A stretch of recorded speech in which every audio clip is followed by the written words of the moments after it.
Regardless of whether you've been a songwriter for 1 week or for 30 years, every single songwriter has something in common: writer's block.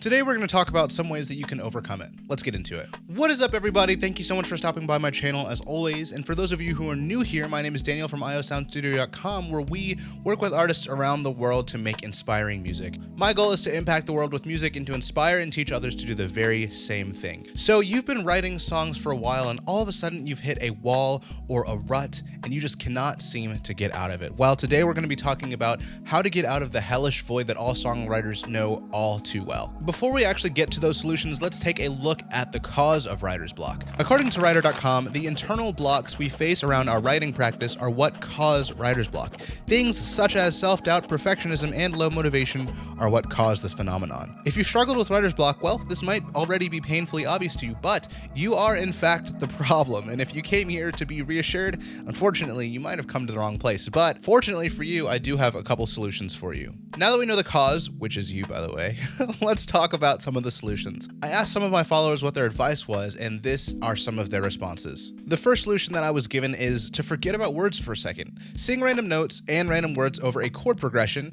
and see what sticks. I think that's really good advice, and I really think that helps kind of disengage some of your brain to be more productive when it comes to songwriting. The second solution I got was just write something. It's better to write something bad than nothing at all, and that is incredible advice. If you haven't already, please hit the like button and hit the subscribe button and the notification bell so that you're notified every single time that I post a new video. That goes a long way and helps out so much and really causes YouTube to push this video out to a lot more people. So I would appreciate your help in that so much. So on to solution number 3. Play the rhythm of a popular song, but rewrite a completely different melody. I think that's a pretty cool idea. I haven't tried that myself, but give it a try and see how it goes. Solution number 4.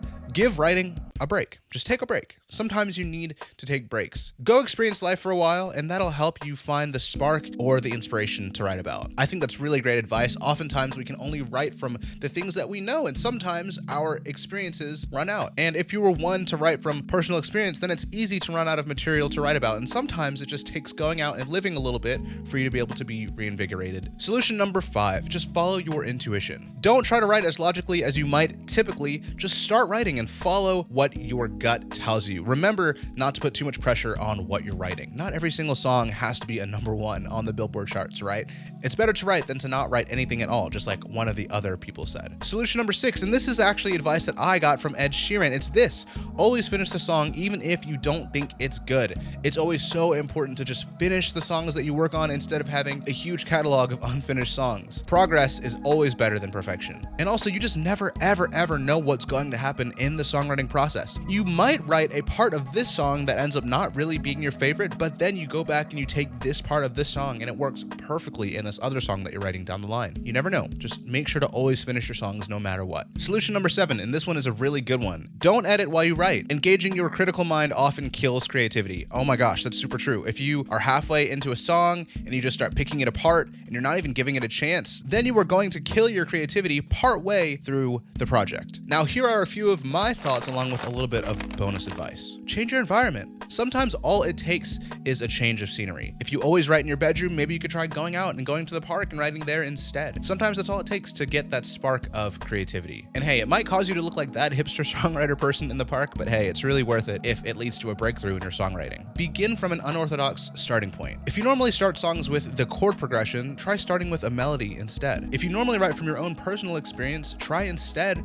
making up some random story and writing from that. If you normally write from your own point of view, try writing from someone else's point of view. And my last thought is this: instead of starting from scratch, try revamping an old idea. Go back through your notebook or your notes of song lyrics that you've written before and just pick any of those lyrics and try starting from that instead of all the way from zero. At least that gives you kind of a starting point, and you never know, you might just be inspired by something you wrote 2 years ago. And here is a little bit of bonus advice as well for all of you creatives and all of you songwriters especially. As writers, we can really easily start getting into our heads, and we can easily start comparing our writing with other people's writing and kind of disqualify ourselves or derail ourselves before we even really get started. The most important part of songwriting truly is that you approach it with low expectations and little to no pressure on the process at all. It's extremely critical that you view every single songwriting session as an opportunity to grow in your craft and to just get better, to push the needle a little bit farther along. The more you write songs, the easier it will get to write songs and the better you're going to get at songwriting eventually. Just like anything else, songwriting